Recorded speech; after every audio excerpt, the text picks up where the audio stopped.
भाई recently India और US के जो रिलेशंस है काफ़ी चर्चा में रहे एंड कुछ लोगों का ऐसा कहना है कि even after campaigning for Trump Trump के लिए कैंपेन?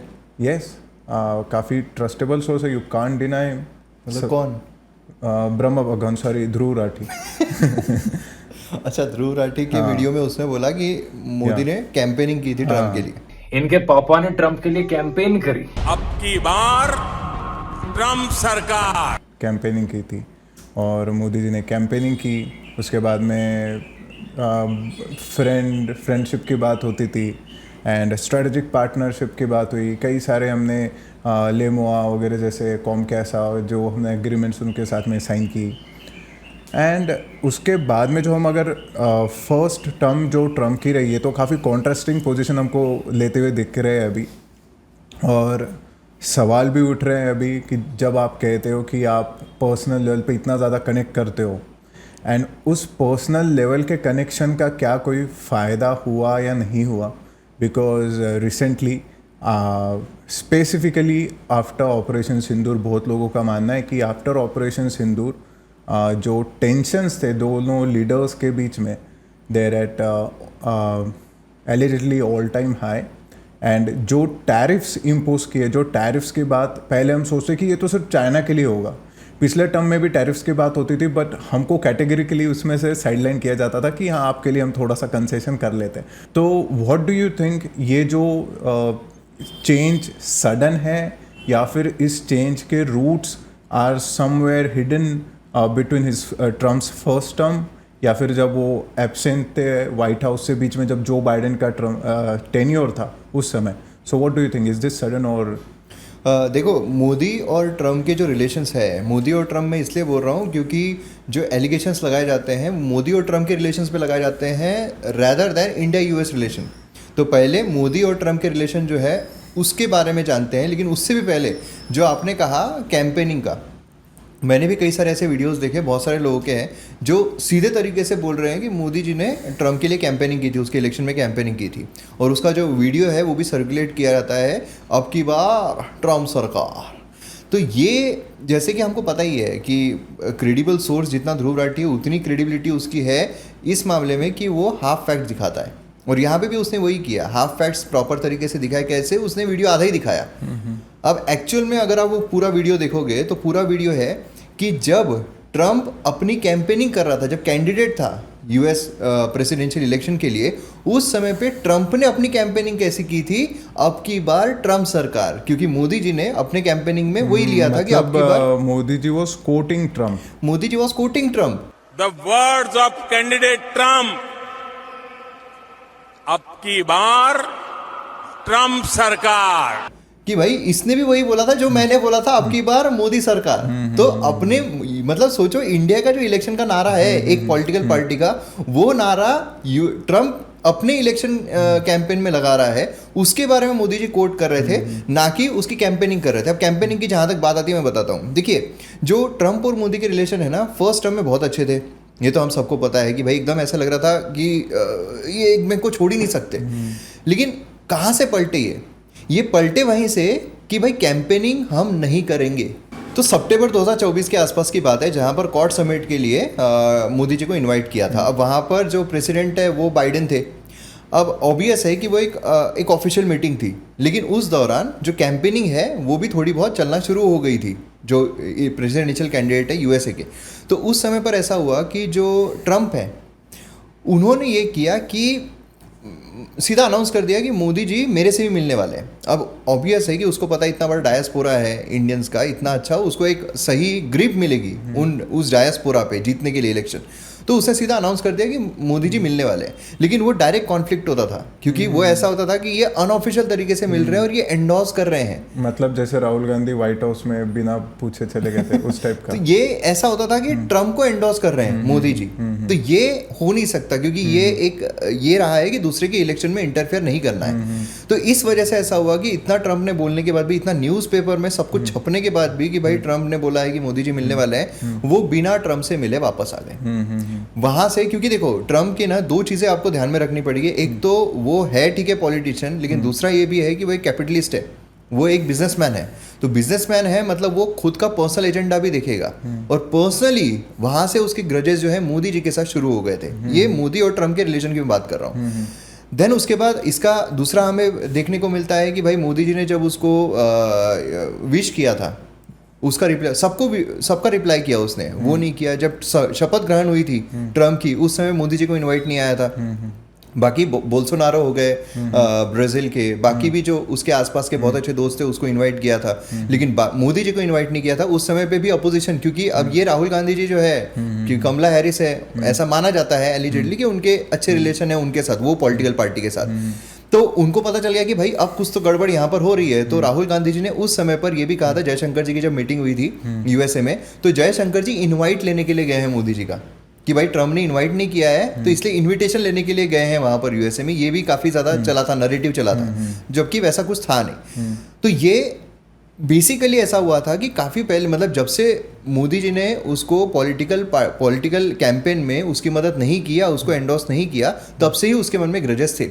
देन उसके बाद जो इलेक्शन हुए, इलेक्शन के बाद ऑब्वियसली कि किसी पॉलिटिकल पार्टी को ऐसा होता है कि जो सपोर्ट कर रहा है, जो लॉबी सपोर्ट कर रही है, उसके हित की वो चीज़ें जो है वो रखते हैं। इसीलिए 9 महीने पहले ही जब ट्रम्प जीता था, उस समय पे ठीक है एक सेक्शन था जो बहुत ज़्यादा बोल रहा था, खुश था कि हाँ देखो ट्रम्प जीत गया, ट्रम्प जीत गया।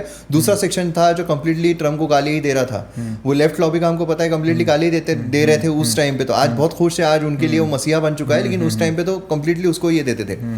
और उस टाइम पे मैंने 9 महीने पहले जब ये हुआ था, मैंने यूट्यूब पर पोस्ट किया था, मैंने लिखा था कि ठीक है भली लेफ्ट जो है वो इसीलिए चिढ़ते हैं ट्रम्प से क्योंकि वो मोदी के बहुत ज़्यादा क्लोज है, और मोदी के जो भी क्लोज है वो उनको जमेगा नहीं। फिर भारत भी अगर मोदी क्लोज हो गया तो भारत भी उनको नहीं जमेगा, भारत की भी वो नुकसान निकालेंगे।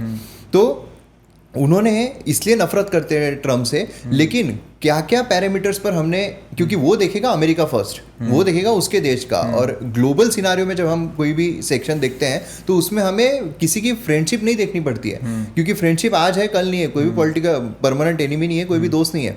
तो इसलिए क्या हुआ कि ट्रम्प के बारे में जब मैंने कहा था, उसमें लिखा था कि जो लॉबी उसको सपोर्ट कर रही है वो ऑयल लॉबी है, जो बहुत ज़्यादा प्रेशराइज करेगी कि भाई अब दूसरे जो देश है वो हमसे ऑयल परचेज करे। तो यहाँ पर रशिया से जो ऑयल परचेज कर रहे हैं उन पे सैंक्शंस लगाओ। तो इसलिए देखो आप सीधा जब वो आया तो रशिया से जो भी ऑयल परचेज कर रहा है, अच्छा इंडिया है, चलो उसको, मतलब सबसे पहले उसने वही किया कि चाइना जो है टैरिफ लगाओ टैरिफ लगाओ टैरिफ लगाओ, जबकि चाइना बहुत ज़्यादा रशिया से खरीदता है। और बाकी यूक्रेन के साथ भी उनके लॉबी के बहुत ज़्यादा ये है कि भाई वहाँ की ज़मीनें जो है वो ले लो, एग्रीकल्चर जो चीज़ें हैं वो ले लो, वो अलग बात है, डीप स्टेट की बात हो गई।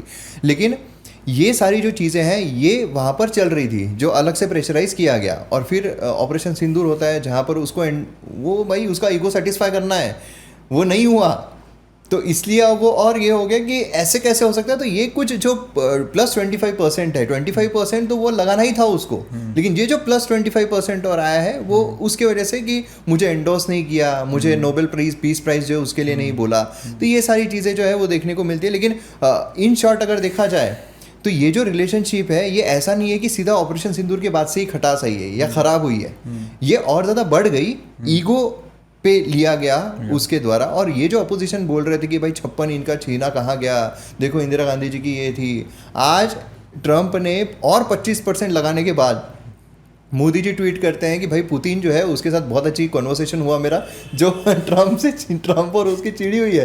तो ये जो चीज़ है ये यहाँ पे बताती है कि अब इंडिया को भी पहले से पता था ना, ये सारी चीज़ें कैलकुलेट करके चल रहे थे वो लोग, क्योंकि इतने हमारे फॉरेन ऑफिसर्स होते हैं यार, एम्बेसडर्स होते हैं, वो सब बताते हैं क्या हो सकता है क्या नहीं हो सकता है।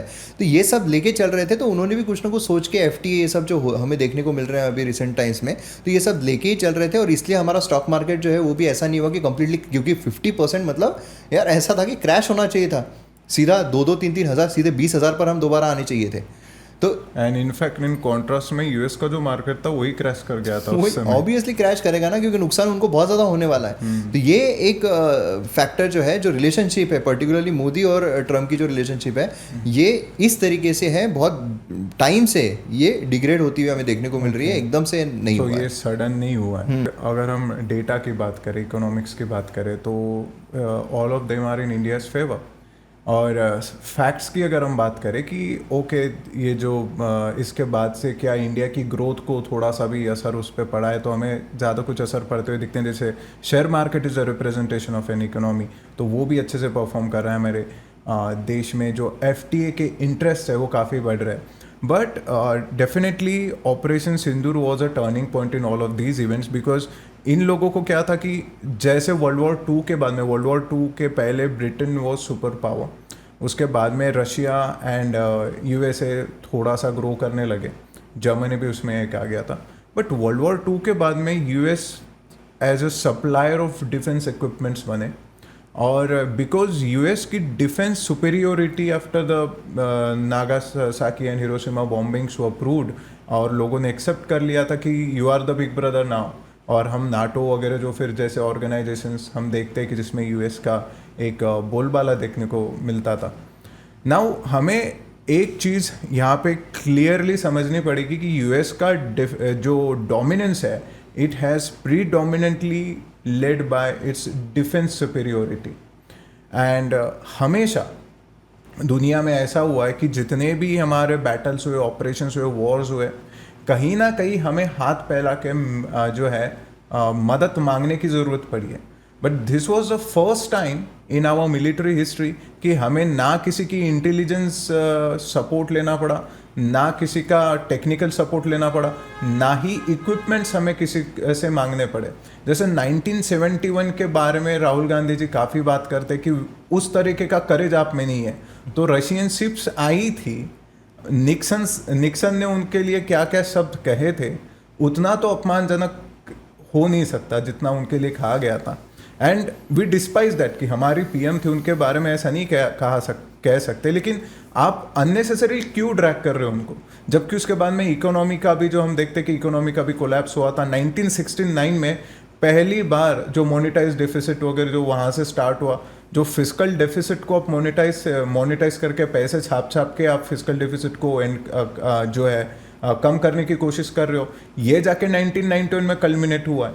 तो आप ये क्यों नहीं बताते कि जो उन्होंने स्टार्ट किया था ना, पूरा प्रोसेस उन्होंने स्टार्ट कर दिया, नेशनलाइजेशन ऑफ बैंक्स।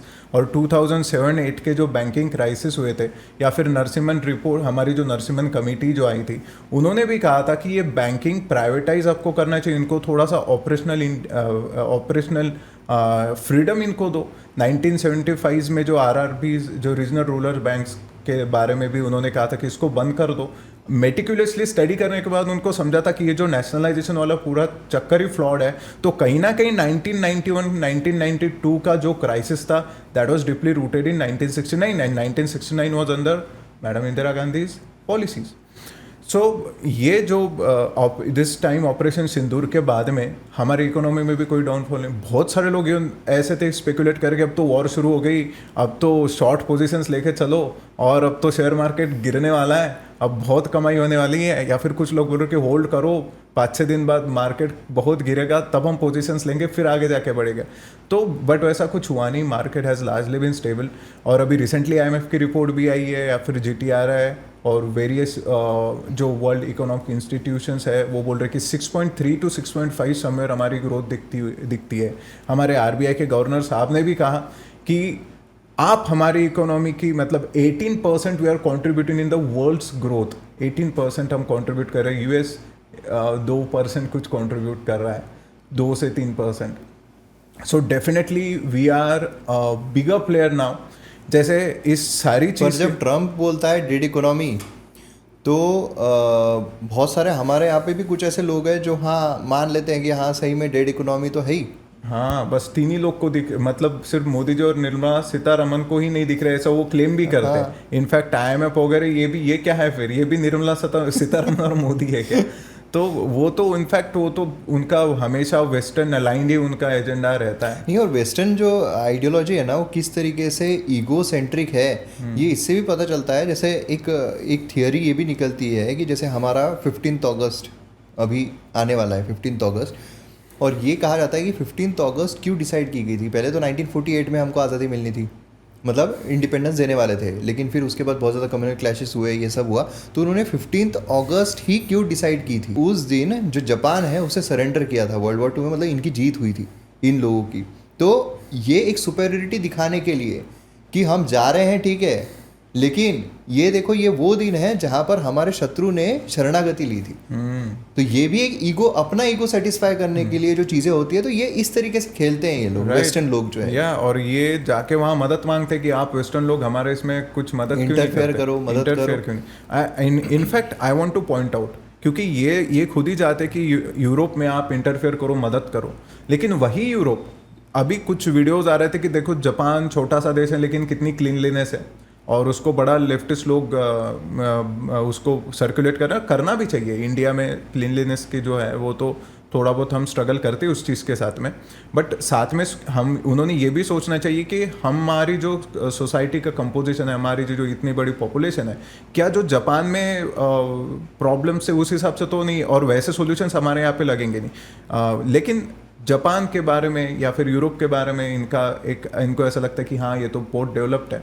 अब जब यूएस ने इन लोग पे टैरिफ लगाया था, जापान पे, यूरोप पे और साउथ कोरिया पे, तो उन लोगों ने मोस्टली ट्रम्प की कंडीशंस मान ली। मोस्टली उन्होंने मतलब हाँ ठीक है 18-19 के अराउंड आप टैरिफ रखो और हम साथ में यूएस में इन्वेस्टमेंट भी लेके आएंगे, राइट?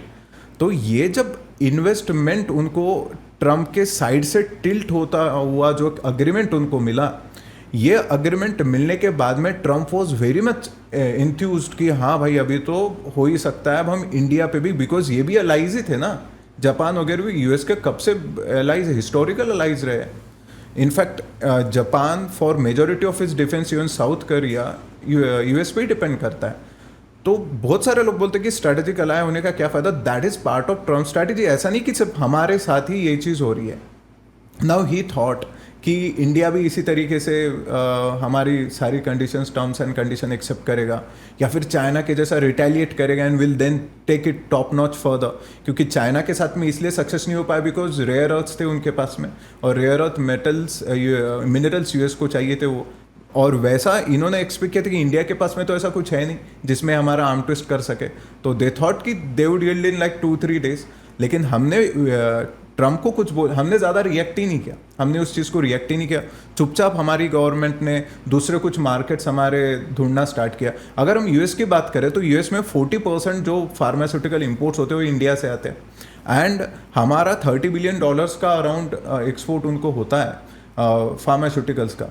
तो ये इसमें ठीक है, हमें तो थोड़ी बहुत प्रॉब्लम होगी, लेकिन उनकी एंड जो क्रिटिकल ड्रग्स है वो भी हम ही एक्सपोर्ट करते हैं, और वो जेनेरिक मेडिसिन है तो कम पैसे में आते हैं। मतलब जो मिडिल और लोअर क्लास वहाँ का बाय करता है उसमें एंटीबायोटिक्स कितने प्रकार की एंटीबायोटिक्स उसमें इंक्लूडेड है।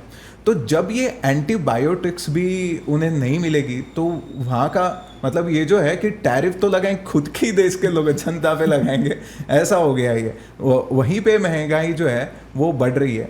तो अगर हम coming back to this point कि ऑपरेशन सिंदूर के बाद में ये हुआ कि because US was a defence monopoly, अपने आप को डिफेंस जायंट, डिफेंस किंग समझता था, यहाँ पे हमने दिखा दिया कि हम भी कितने एडवांस हो चुके हैं। नहीं, और एक तो ये तो था ही कि हम कितने एडवांस हो गए, और जो लड़ाई लड़ी जा रही थी ये इन लोगों के इक्विपमेंट्स के खिलाफ ही लड़ी जा रही थी। तो इससे और उनका ईगो हर्ट हुआ कि साला हमारे ये कैसे ये हो गए। हाँ, जैसे S-400 को हमने थर्ड के ऊपर जब चूज किया था, नाउ S-400, क्योंकि कोई भी मिलिट्री इक्विपमेंट बाय करता है, चाइनीज मिलिट्री के बारे में जो एक मेजर क्रिटिसिज्म होती है कि 1962 के बाद में उनको मेजर कोई एक्सपोजर मिला नहीं है वेरियस थिएटर्स में। वो पैसे की हेल्प करते यूएन सिक्योरिटी काउंसिल को, हम ट्रूप्स में कंट्रीब्यूट करते हैं। वाई? बिकॉज हमको वो ऑपरेशनल एक्सपीरियंस हमें मिल जाता है, that was the idea behind it. तो हमारे फोर्सेस का हमेशा ये रहा है कि हमें जितना ज़्यादा एक्सपोजर मिले उतना ज़्यादा हम अच्छे से मतलब चीज़ों को समझ पाएंगे। दिस टाइम अराउंड हमारी जो ऑपरेशन सिंदूर से हमने जैसे आयरन डोम की कई बार चर्चा सुना था, यहाँ पे जो मेजर किंग बन के आया वो आया एयर डिफेंस। एयर डिफेंस मतलब इतना ज़्यादा तरीके से उसने इतना इफेक्टिवली काम किया है और उसकी इफिशिएंसी इतनी ज़्यादा थी कि इंडिया में ऑलमोस्ट नन डैमेज, जो भी एरियल थ्रेट्स आ रहे थे उनसे कुछ हो ही नहीं पा रहा था। देन हमने जो प्रिसीजन तरीके से बॉम्ब किया, और कहाँ ये भी जाता है कि वहाँ पे कई सारे F-16 डैमेज हो गए, एंड बिकॉज हम वहाँ तक के काफ़ी प्रोफेशनल तरीके से, हम अपने भले ही ट्रम्प हमें स्ट्रेटेजिक पार्टनर की तरह ट्रीट ना कर रहा हो, हमें बस एक ट्रेडिंग एंटिटी की तरह ट्रीट कर रहे हो। लेकिन हमने ये देखा कि यहाँ स्ट्रेटेजिक पार्टनर तो हम है, तो हम चुप रहे, तब भी हमने क्लैरिफाई नहीं किया था कि हाँ F-16 जो है हमने गिराए थे। और ऑफ कोर्स चीफ मार्शल साहब, एयर मार्शल साहब ने ये भी कहा कि हमारे देश में लोग फिर सवाल उठाते हैं। अनफॉर्चुनेट, मतलब वो बहुत बड़ा स्टेटमेंट था उनकी बहुत तरफ बड़ा से statement था। कि हम बाहर के देश वालों को तो बता दिए हम क्या क्या कर सकते हैं और क्या क्या किया। अनफॉर्चुनेटली हमारे ही देश के जो लोग हैं कुछ, उनको ये पता, मतलब ये था कि जो इन लोगों ने इतने वीडियोस बनाए थे, रविश कुमार जी हो गए, अभिसार शर्मा जी हो गए, इन लोगों ने सही में इस पर आत्मचिंतन करना चाहिए कि at the cost of what, मतलब आप सपोर्ट कर रहे हो, ये ऐसा हो रहा है कि दूसरों एट द को, कॉस्ट ऑफ फॉरेन फंडिंग। मतलब सच में ये एक शेमफुल चीज़ थी कि एक आर्मी के ऑफिसर के तरफ से इस तरीके की बात कहना, क्योंकि सीधा पता चल रहा था किसके बारे में वो बात कर रहे हैं। क्योंकि आप देखो ना यार, इतने उन्होंने वीडियोस बना दी कि 5 हमारे जेट्स कहाँ गए, 5 हमारे जेट्स कहाँ गिरे, ये देखो सरकार झूठ बोल रही है। जब उनके तरफ से आया कि हमने उनके 5 जेट्स गिरे, एक वीडियो नहीं। वही ना, और उन्होंने ये भी कहा कि 100 किलोमीटर अंदर जाके हमने स्ट्राइक किया है, तो वहाँ के प्रूफ हम आपको कैसे थे? बिकॉज जो सैटेलाइट प्रूफ वगैरह थे, इनके ही कोई इमाम या कोई ऐसा कांग्रेस का एक MP थे, लीडर थे, उन्होंने कहा था कि लोग हम पे हंस रहे हैं, हम 3 कौवे मार के आए। मतलब ये लोग पाकिस्तान के नैरेटिव को बाय कर रहे थे। सो ये दोनों चीज़ें थी कि हम पहले तो देख रहे थे कि स्ट्रेटेजिक पार्टनर है, और दूसरा है कि ये लोगों को हमें एक डिसाइसिव प्रूफ देना पड़ेगा। बट जब ट्रम्प ये सारी चीज़ कर रहे हैं, तो यू सी कि ट्रम्प की जो जब भी हमारे साथ में जो ट्रेड डील थी, उसका मेजर पार्ट था कि हमारे साथ में डिफेंस डील्स करने चाहते थे, क्योंकि उन्हें पता है कि हमारी जो 5th जनरेशन फ्लाइट है, जो हमारे स्क्वाड्रंस है, वो कम होते जा रहे हैं। पाकिस्तान के पास अराउंड 22 स्क्वाड्रंस है, हमारे पास में अभी 1-2 रिटायर होने के बाद 29 बच जाएंगे। तो we are in a dire need of specialised aircraft squadron जो कि मॉडर्न हो। तो ये ट्रम्प ने भी देखा था, तो वो उनका F-35B पुश कर रहे थे। अब F-35B का जो ऑपरेशनल, F-16 पे ही चेक करेंगे, क्योंकि F-35B ऐसे जैसे कोई ऑपरेशनल एक्टिविटीज़ में दिखा नहीं है। तो जब F-16 की वो हालत हो गई, तो ट्रम्प के इंटरेस्ट और वहाँ के जो डिफेंस इंडस्ट्री के इंटरेस्ट वहाँ पे हिट होने लगे। और जो एक मिड वेस्ट एक एरिया है US में, वो मिड वेस्ट के जो फार्मर्स है या फिर वहाँ के जो डेयरी एंटरप्राइज चलाने वाले जो लोग हैं, जो बिजनेसमैन है, उनका ये कहना था कि हमें डेयरी मार्केट हमारा एक्सपैंड करना है। और वो डेयरी मार्केट एक्सपैंड कहाँ पे करोगे? इंडिया में। GTRA ने भी कहा था कि सबसे ज़्यादा बड़ा और फास्टेस्ट ग्रोइंग जो मार्केट है GTRA के हिसाब से, that happens to be India. और ये बड़ा मार्केट में सबको अपना एक्सेस चाहिए, और क्योंकि इनके इंटरेस्ट जो होते हैं, इनके रिसोर्सेस, इनको एक्सपांड करना है, इनको इनका प्रॉफिट मैक्सिमाइज करना है, तो they wanted access to the India's market. लेकिन हमने कहा कि एक तो सबसे पहले नॉन वेजिटेरियन मिलकर हमारे कल्चरल वैल्यूज़ के साथ में वो फिट नहीं बैठता, और ऊपर से मोदी जी ने कैटेगरी लेके कह दिया कि मैं हमारे छोटे बिजनेसमैन और फार्मर्स के इंटरेस्ट को हैम्पर नहीं होने दूंगा। और बेसिकली वही स्ट्रैटेजी रही है, क्योंकि America has been pushing, literally pushing कि आप हमें आपका डेयरी मार्केट का एक्सेस दो, बिकॉज हम बहुत ज़्यादा प्रमाण में कंज्यूम करते हैं। बिकॉज मोस्ट ऑफ द लोग यहाँ पे नॉन वेज नहीं खाते, मतलब एक लार्ज मेजॉरिटी ऑफ लोग नॉन वेज नहीं खाते, और खाते भी है तो कम खाते हैं, हमारे कल्चर का वो ज़्यादा हिस्सा नहीं है। तो इसके कारण मिल्क कंजम्पशन यहाँ पे ज़्यादा होता है। तो मिल्क एक कंप्लीट सोर्स ऑफ प्रोटीन अगर उसको देखा जाता है, तो वो उनको पुश करना था, उनके GM क्रॉप्स को पुश करना था। तो अभी लेकिन जैसे जो ग्लोबल सिनारियो देखने को मिल रहा है, उसके हिसाब से क्या होगा? मतलब जैसे रशिया है, चाइना है, इंडिया है, और चाइना और पाकिस्तान भी है, अब USA पाकिस्तान हो गया है, पहले USA इंडिया था, तो ये खिचड़ी क्या कैसे होगी है? तो एक्चुअली देखा जाए तो जब हम अगर थोड़ा सा हम हिस्ट्री देख लेते हैं, जो इकोनॉमिक हिस्ट्री, क्योंकि ये सारा डिड्यूस करने में और ज़्यादा इजी जाएगा। तो एक प्रिमाको डॉक्ट्रिन है, उसके हिसाब से Russia, India and China should come together. ये एक रशियन व्यक्ति थे, रशियन लीडर थे। इन्होंने जब Soviet almost on the verge of collapse था, उस समय पे ये डॉक्ट्रिन इन्होंने डिवाइस किया था। और इनको पता था कि अभी रशिया अकेले से US को या फिर वेस्टर्न फोर्सेस को काउंटर नहीं कर सकता, बिकॉज रशिया की इकोनॉमी थोड़ी सी डाउन जा रही थी। तो उन्होंने ये रिकमेंड किया कि Russia, India and China should come together. हालांकि वो हो नहीं पाया, बिकॉज समय से पहले ही सोवियत कोलैप्स्ड, एंड उसके बाद में फिर इसको ज़्यादा करेंसी आने लगी थी कि RIC होना चाहिए, RIC होना चाहिए, बट चाइना की फिर इंडिपेंडेंट मैन्युफैक्चरिंग पॉलिसी रही। और कई बार ऐसा देखने को, फिर हमारा भी क्राइसिस हो गया 1992 के बाद में, तो हम उतना ज़्यादा हमें भी IMF से लेना पड़ा, तो हमें कहीं ना कहीं वेस्ट की ओर टिल्ट होना पड़ा। तो बहुत सारे लोग बोलते कि हमारे देश के लीडर्स ने किया था, लेकिन बेल आउट नहीं किया था, जो हमने IMF ने हमें हेल्प की थी और IMF ने कंडीशंस हम पे इम्पोज की थी, तो इसीलिए फिर हम RIC के बारे में भी इंडिपेंडेंटली सोच नहीं पाए। फिर 2007 तक के US अकेला ऐसा था, US ऐसा सोचता कि अब I am the only one in power. लेकिन 2007 का जो बैंकिंग क्राइसिस होता है, तो बैंकिंग क्राइसिस के बाद में USA को समझ में आता कि जैसे रशिया को, सोवियत को समझ में आया था कि अभी हम अकेले नहीं लीड कर सकते वर्ल्ड को, this is bound to be a multipolar world, वैसे ही US को भी ध्यान में आ गया कि अभी हम भी अकेले नहीं चल सकते। बिकॉज किसी भी इकोनॉमी की या फिर किसी भी बिजनेस की एक ट्रेडिशनल तरीके से जब देखते हैं कि आपके लोन रिपेमेंट्स कितने फास्ट हो रहे हैं, तो NPAs जो थे, NPA का क्राइसिस काफ़ी ज़्यादा बढ़ चढ़ के देखने को मिला था 2008 के अराउंड। और वहाँ पे ओबामा को समझा कि हमें अभी मेटिकुलसली हमें इसको स्टडी करना पड़ेगा, व्हाट डू इंडियंस वांट। तो उनको समझा कि Indians want institutional engagement, framework based engagement, exercise based engagement, और जो क्राइसिस है उसको टैकल करने वाला इनको सिस्टम चाहिए। तो फिर ये सब उन्होंने इंडिया को ऑफर करना स्टार्ट किया। उन्होंने इंडिया को बताना स्टार्ट किया कि आपके इंटरेस्ट हमसे मैच होते, बिकॉज वी आर डेमोक्रेसीज और वो ऑटोक्रेसीज है, ये नैरेटिव बिल्ड करके और हमें जो चाहिए वो देना स्टार्ट किया।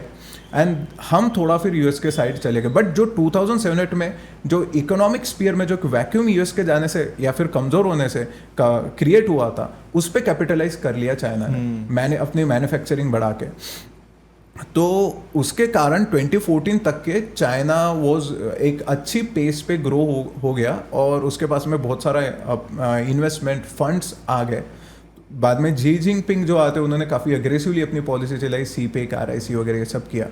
बट अभी कहा जाता है कि 80% लोन जो चाइना को, 80% डिफेंस इक्विपमेंट्स और 80% लोन कुछ सोर्सेस के हिसाब से Pakistan is on the words of defaulting this loans, China का कोलैप्सिंग। ये और ये जो लोन है ये कोलैप्स होने वाला है। तो उनको ये समझ में आ गया कि नाउ वी नीड अनदर पापा। ये पापा अब ज्यादा काम के रहे नहीं। एंड एक्सप्लिसिटली जब आसिम मुनीर को चाइना में बुला के उनके आने से पहले वहाँ पे जो चाइना का माउथपीस है, एक न्यूज़पेपर है, वहाँ पे उसने कहा था कि खैबर पख्तूनख्वा हो या फिर आपकी पश्तून मूवमेंट हो या फिर बलोचिस्तान हो, यहाँ पे कहीं पे भी आप लॉ एंड ऑर्डर मैनेज नहीं कर पा रहे। उन्होंने स्ट्रिक्टली आसिम मुनीर से कहा कि आपके कारण आप क्यों हमारे चाइनीज नेशनल्स पे, हमारे इंजीनियर्स पे जो अटैक्स हो रहे उसको आप रोक क्यों नहीं पा रहे हो। तो और पैरेलली इसकदार, I hope I am saying his name right, तो वो US जाते हैं और उनकी US के साथ में दोनों साइमल्टेनियसली चल रहा है, क्योंकि उनको समझ में आ गया कि चाइना तो भी मारने वाला है। एंड वहाँ से फिर ये जो नया प्रेम है ये उमड़ के आता है और फिर ईगो मसाजिंग ट्रम्प की होने लगती है कि आपने क्या काम कर दिया, आपने पेस लेके आ गए। और जो ट्रम्प ने कहा था कि पूरा न्यूक्लियर वॉर होता, आधा वर्ल्ड ख़त्म हो जाता, वही सब आसिम मुनीर अब दोहरा रहा है कि हम पूरा आधा वर्ल्ड लेके चलेंगे। तो एक इनके इसमें एक स्टेटमेंट में एक दिखने को मिल रहा है, इनके इंटरेस्ट यहाँ पे मैच हो रहे हैं। और चाइना का लोन रिपेमेंट का प्रॉब्लम भी उसको लगा कि IMF से, लेकिन IMF ने भी जैसे अब इसमें चेंज भी होते हुए देख रहा है। जैसे जो स्कॉट बेनेट है US के ट्रेजरी के सेक्रेटरी है, उन्होंने खुद कहा है कि ये जो ट्रम्प की पोजीशन है ज़्यादा देर चलने वाली है नहीं। अभी तो 1-2 दिन पहले ही उन्होंने कहा था कि ये अब खुद, और फॉक्स न्यूज़ पे कहा है, जो दोनों ट्रम्प के, फॉक्स न्यूज़ ट्रम्प के साथ अलाइंड माना जाता है। तो कहीं ना कहीं अभी उनके भी जो स्वर है वो नरम पड़ते नज़र आ रहे हैं। और IMF ने भी अभी जो $7 बिलियन का बेल आउट पैकेज पाकिस्तान के लिए डिवाइस किया था, वो बोला है कि तुम 5 में से 3 जो कैटेगरीज है, जो रिक्वायरमेंट्स है उसमें आप फिट नहीं बैठ रहे, तो वो भी उनको डिनाई कर दिया गया। ये लेकिन ये जो चीज़ है कि उनको फंडिंग का, इसमें 2 और चीज़ें हैं ना, जैसे USA का बहुत बड़ा इंटरेस्ट है। मैंने ट्विटर पे एक ट्वीट किया था जब ये सब टैरिफ का चल रहा था कि इवेंचुअली ट्रम्प बलूचिस्तान ख़रीद लेगा। तो ये जो बलूचिस्तान है जहाँ पे इतने सारे मिनरल्स है, ये सारी चीज़ें हैं, तो इसके बदले में जैसे उन्होंने पाव बदल लिया, तो ये जो उनके अंग, क्योंकि उनको तो ये है ना कि भाई हमारे अंग है ही क्या, ये लेना है, ये ले लो, ये लेना है, ये ले लो, वैसे भी हमारे हैं नहीं। हाँ, वैसे ही हमारे हैं, सब उधार के हैं, तो ये लो वो लो। तो बलूचिस्तान में भी जैसे अभी आप देखो ना कि बलूचिस्तान की जो आर्मी है उनको टेररिस्ट घोषित कर दिया यूएसए के द्वारा। मतलब क्या है ना, ऐसा तो करता नहीं है कभी यूएसए, लेकिन तो भी घोषित कर दिया। इससे ये पता चलता है कि उनकी एंट्री हो चुकी है वहाँ पर बलूचिस्तान में, और जो भी उनको चाहिए, मतलब एक्चुअल में बलूचिस्तान जो है वो बेच चुका है पाकिस्तान, पूरा पाकिस्तान ही बिक गया है, लेकिन बलूचिस्तान को सही तरीके से बेच दिया है, जिससे कि अब इनको यूएसए को पूरा कंप्लीट एक्सेस जो है वो मिल गया है। इसलिए अब चाइना जो है उसकी तरफ से तुरंत स्टेटमेंट आता है कि इंडिया की सोवरेनिटी निगोशिएबल नहीं है। मतलब तब क्या हुआ था, अक्साई चीन के तब निगोशिएबल थी, अरुणाचल प्रदेश के टाइम पे क्या निगोशिएबल थी, अब निगोशिएबल नहीं है। तो ये ऐसे चेंज होते हैं, चेंज होते रहता है। वही तो मतलब ये कोई भी चीज़ से जैसे जो पार्टीशन ऑफ बंगाल हुआ था, हम हिस्ट्री में लेसन्स अगर देखते तो 1905 में जो पार्टीशन ऑफ बंगाल करजन ने किया था, तो बहुत लोगों को लगा था कि इससे मतलब जो वेस्ट के हिसाब से सोचने वाले लोग थे, तो उस समय लोगों को लगा था कि ये तो मास्टर स्ट्रोक हो गया करजन के हाथ से, इसके बाद तो भी ये बंगाल मूवमेंट पूरी क्रश हो जाएगी, इंडियन नेशनल मूवमेंट जो है पूरी क्रश हो गई। लेकिन वो स्वदेशी मूवमेंट के फॉर्म में, मतलब कोई भी अगर ऐसी कोई सिचुएशन आती है तो उस situation is a blessing in disguise. तो वैसा ही ये है कि आप ठीक है, आपके ऊपर संकट तो आएंगे, या फिर आप जैसे सोचते हो वैसा चीज़ें नहीं होगी, चीज़ें बदलेंगी, लेकिन वो चीज़ में से भी क्या आप प्रॉस्पर कर पाते हो, that defines a great leadership. क्या आप उस सिचुएशन में यील्ड कर जाते हो? अभी जो ग्लोबल साउथ के लीडर्स है, दैट इंक्लूड्स लुला साहब जो ब्राजील के, उन्होंने कहा कि हम एक ब्रिक्स की सेपरेट करेंसी क्यों नहीं बनाते, एंड ही सेज कि I will talk to Xi Jinping and I will talk to Modi ji. तो ऐसा तो कहीं दिख नहीं रहा है कि मोदी जी की एम्बैरेसिंग सिचुएशन, एक्चुअली जो लोग सही तरीके से देख पाते हैं, अभी ध्रुव राठी कह रहे थे कि भाई मोदी, हमारे इंडिया को तो रोज ह्यूमिलेट किया जा रहा है। एक्चुअली इट इज ट्रम्प जो ह्यूमिलेट हो रहा है। जो जेफरी सैक्स है, जो अमेरिका के बहुत बड़े इकोनॉमिस्ट है, उन्होंने कहा था कि कोलंबिया यूनिवर्सिटी में पढ़ाते, और United nation sustainable development solution network जो है वो भी उसके इसमें उनका बहुत बड़ा योगदान रहा है। तो he is a very knowledgeable person. उन्होंने कहा है कि ट्रम्प की ये जो इंपल्सिव पॉलिसी ये कहीं पे भी चलती दिख नहीं रही है, और इसमें इंडिया जो प्रोफेशनली रिस्पॉन्ड कर रहा है ना, मतलब लोग अपलॉड कर रहे हैं कि ना वो कोई फाउल प्ले कर रहे हैं, ना कोई ऐसे गलत शब्द उच्चार रहे हैं, एकदम ही प्रोफेशनल तरीके से we are countering them. Official level पे हम उसको काउंटर कर रहे हैं, ना उसका कोई ड्रामा, कोई रकस, अगर राहुल गांधी को छोड़ दे तो उसका कोई ड्रामेटिक उसका कुछ कर नहीं रहे हम उसका। तो बेसिकली वहाँ के लोग भी, और आप आगे जाके जेफरी सैक्स को फिर ट्रम्प हर्ट होता तो बोलते इनको डीजे बन जाना चाहिए, इनको इकोनॉमिक्स किसने बना दिया। और फिर वॉरेन बफे ने भी कहा था कि ट्रेड जो है, ट्रेड या फिर टैरिफ्स जो है, इसको एज अ वेपन आपने कभी यूज नहीं करना चाहिए, फ्री ट्रेड अलाउ होना चाहिए। तो खुद वहाँ के जाने माने जो इन्वेस्टर्स है, जाने माने इकोनॉमिस्ट है, उनके खुद से ट्रेजरी के सेक्रेटरी है, वो खुद लोग ये मान रहे हैं कि हाँ ये वर्क नहीं कर रहा है। तो ये ह्यूमिलिएशन वाला जो टैग है, दैट गोज टू ट्रम्प। तो मेरे पास कुछ डेटा है, तो जैसे world travel and tourism organisation के हिसाब से इंडिया 8th है। इंडिया ने मतलब जो ट्रैवल और टूरिज्म में इंडिया का काफ़ी अच्छा परफॉर्मेंस रहा है। हमने जापान और फ्रांस को भी पीछे छोड़ दिया, मतलब इतने ज़्यादा ट्रैवल और टूरिज्म जो इकोनॉमी हमारी प्रॉस्पर हो रही है। 2 लाख करोड़ रुपीस का कैपिटल एक्सपेंडिचर था हमारा 2013-2014 के बजट में, अभी वो 11 लाख करोड़ का हो गया। मतलब कितने परसेंट राइज हुआ है। 248 किलोमीटर्स के हमारे मेट्रो की जो होता था वो भी 1000 किलोमीटर के ऊपर चले गए। तो मैं यहाँ पे ये पॉइंट आउट करना चाहता हूँ कि ये जो हमारा, कुछ लोग बोलते हैं कि इंडिया का भी तो डेट है, लेकिन हमारा कैपिटल एक्सपेंडिचर में जा रहा है, हमारा कैपिटल एक्सपेंडिचर काफ़ी बढ़ रहा है। हम 2021 के साथ ही कंपेयर करें तो हमारा 2.4% होता था, अभी वो 3.1% एंड एक्सपैंडिंग। तो कैपिटल एक्सपेंडिचर में जो इकोनॉमिक पैरामीटर्स के इसमें फिर अगर हम देखें कि फीमेल लेबर फोर्स पार्टिसिपेशन भी हिस्टोरिकल हाई हो गया है डेटा के हिसाब से। डिफ्लेशन लो है 41%। टैक्स ब्यूएंसी जो मतलब आपकी टैक्स कलेक्शन एफिशिएंसी बताता है, तो वो टैक्स ब्यूएंसी भी इंक्रीज हुई है, 1.4 तक के गई है। तो हर चीज़ में अगर हम देखें कि हम रेवेन्यू जनरेशन में भी वी आर डूइंग बेटर, और हमारा जो ओन कंजम्पशन है 60 to 70% बनाया जाता है कि हम 1.4 बिलियन पीपल है, तो हमारा कंजम्पशन ही इतना 70% है। तो बाहर के अगर कुछ होता भी है तो इंडिया पे उतना इम्पैक्ट नहीं गिरता। तो अगर हम इंडिकेटर्स की बात देखें, फिस्कल डेफिसिट की बात देखें, तो फिस्कल डेफिसिट भी पिछले 3-4 सालों में रिड्यूसिंग ट्रेंड पे ही है।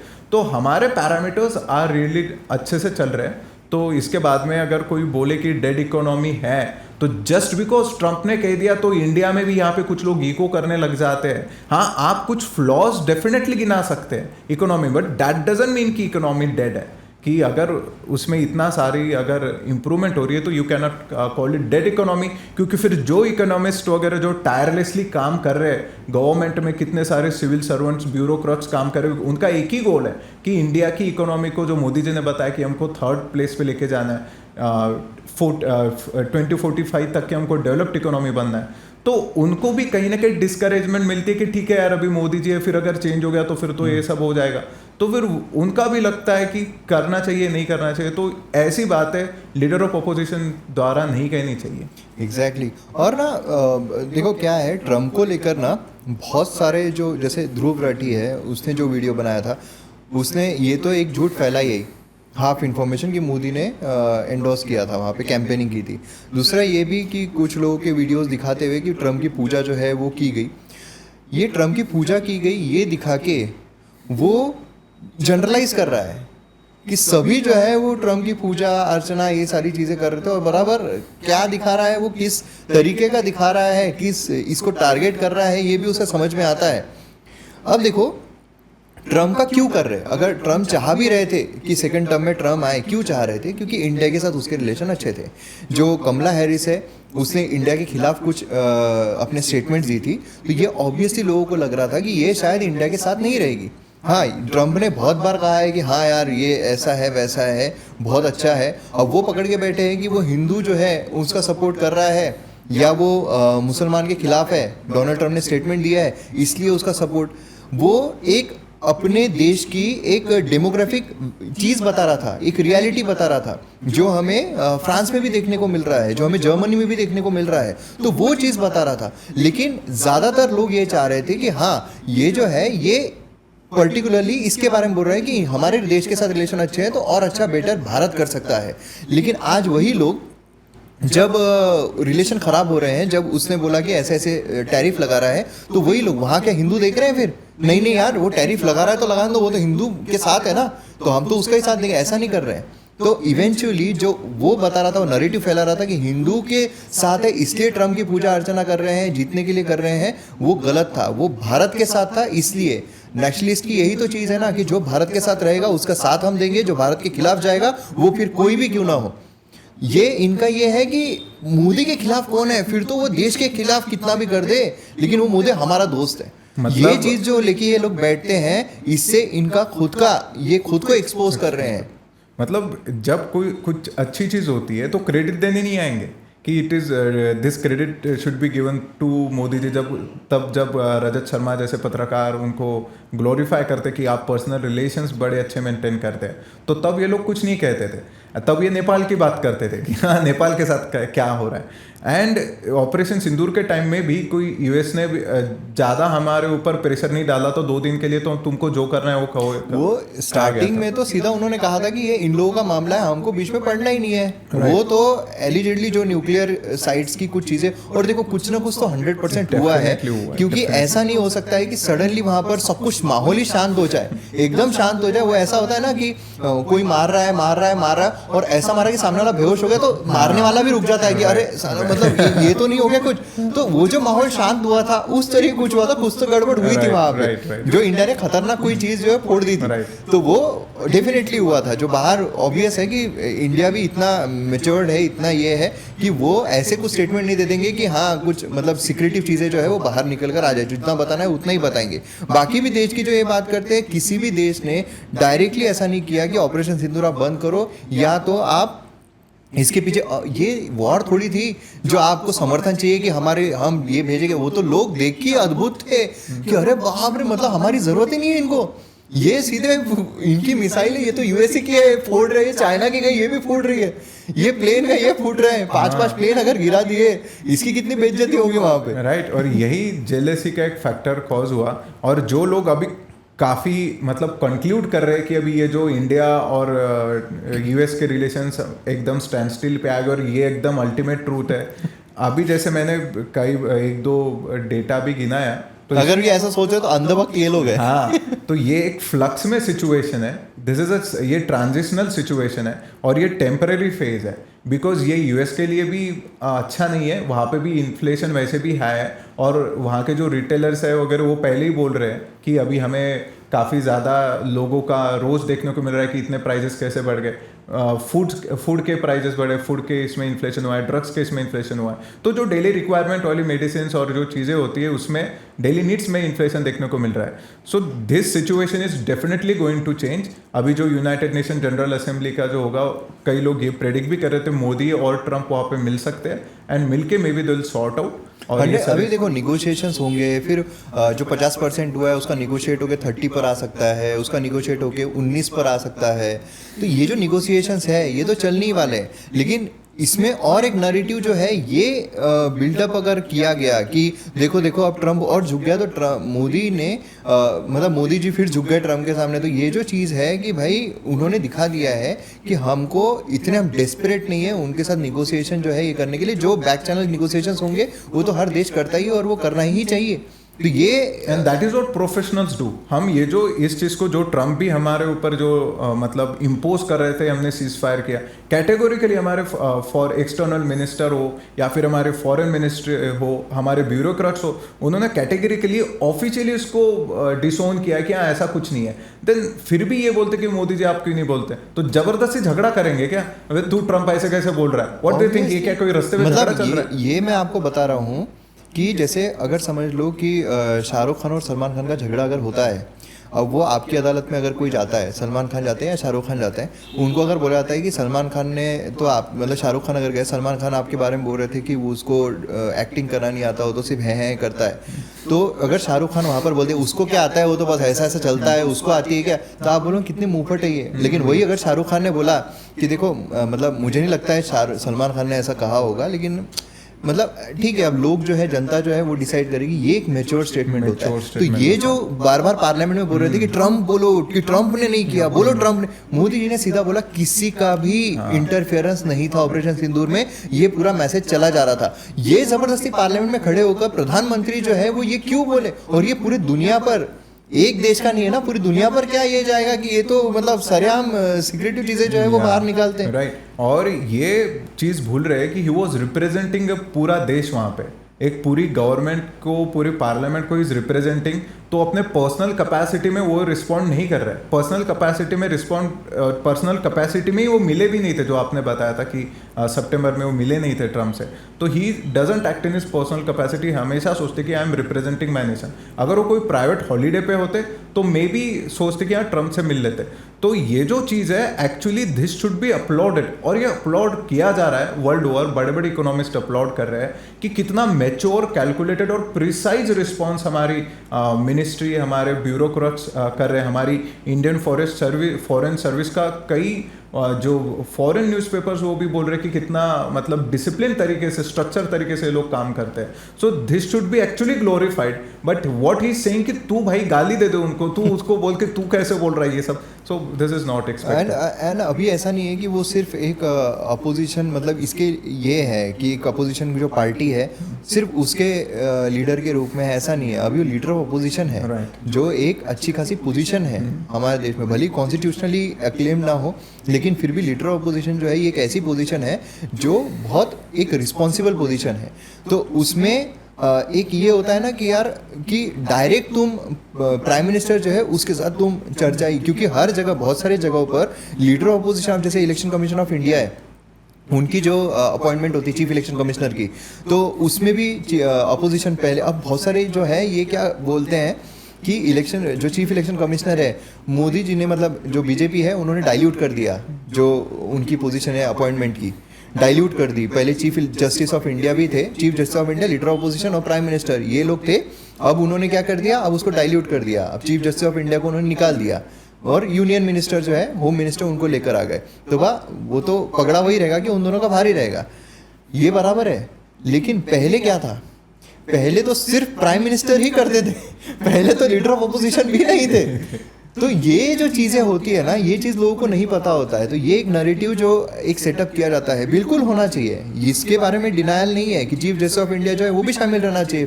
फिर अगर स्ट्रिक्ट बनाना है तो हर इंस्टीट्यूशन को इस तरीके से स्ट्रिक्ट बनाना चाहिए, हर इंस्टीट्यूशन को इम्पार्शियल बनाना चाहिए, हर इंस्टीट्यूशन में ट्रांसपेरेंसी लानी चाहिए हर चीज़ से रिलेटेड, उसमें कोई दोहराया नहीं है। लेकिन इस तरीके से एक नैरेटिव बिल्ड करना, ये यहाँ पर गलत हो। उसके लिए कितने क्वेश्चंस पूछे जा रहे हैं, उसके लिए कितनी चर्चाएं की जा रही है, पार्लियामेंट चलने नहीं दिया जा रहा है, ये सारी चीज़ें जो है ना, ये लोगों को समझना बहुत ज़रूरी है। सिर्फ पार्लियामेंट के बाहर ट्वीट करने से या ऐसा बोलने से कि मैं लीडर हूँ, यही मेरी ओथ है, ये एक रिस्पॉन्सिबल तरीके से ना पेश नहीं होता है। क्योंकि हमें भी चाहिए कि हमारी आवाज़ जो है प्राइम मिनिस्टर तक पहुँचे। हमारी आवाज़ कैसे पहुँचेगी? आप बोलते हो कि वो प्रेस कॉन्फ्रेंस नहीं करते, बिल्कुल सही है। तो हमारी आवाज़ कैसे पहुंचेगी? पार्लियामेंट के थ्रू ही पहुंचेगी। तो आप अगर पार्लियामेंट में जाओगे नहीं, आप अगर पार्लियामेंट में सिर्फ आवाज़ मतलब चलने नहीं दोगे पार्लियामेंट को, तो आवाज़ कैसे पहुंचेगी? हमें कैसे पता चलेगा कि उनका स्टैंड, उनकी मंशा क्या है उसके पीछे जो वो करना चाह रहे हैं? तो ये सब भी लेना बहुत ज़रूरी है। और जहाँ तक ट्रम्प की और इंटरनेशनल सिनारियो की बात है, और ये लोगों को समझ, जो लोग ये मानते हैं कि अब तो ट्रम्प और यूएसए ये हो गए, किसी ने भी ऑपरेशन सिंदूर के बाद भी, क्योंकि उस वक्त तो चाइना ने सपोर्ट किया था पाकिस्तान का, किसी ने भी सोचा था कि चाइना की तरफ से ये स्टेटमेंट आएगा कि इंडिया की सोवरेनिटी निगोशिएबल नहीं है। तो यहीं से आप समझ सकते हो कि इसमें कोई परमानेंट दोस्त, परमानेंट दुश्मन नहीं होता है। हर कोई अपने अपना जो एजेंडा है वो लेकर चलता है, और हम भी अपना एजेंडा लेकर चलेंगे। इसी तरीके से जो डिप्लोमेसी है ये स्थापित होती है। राइट।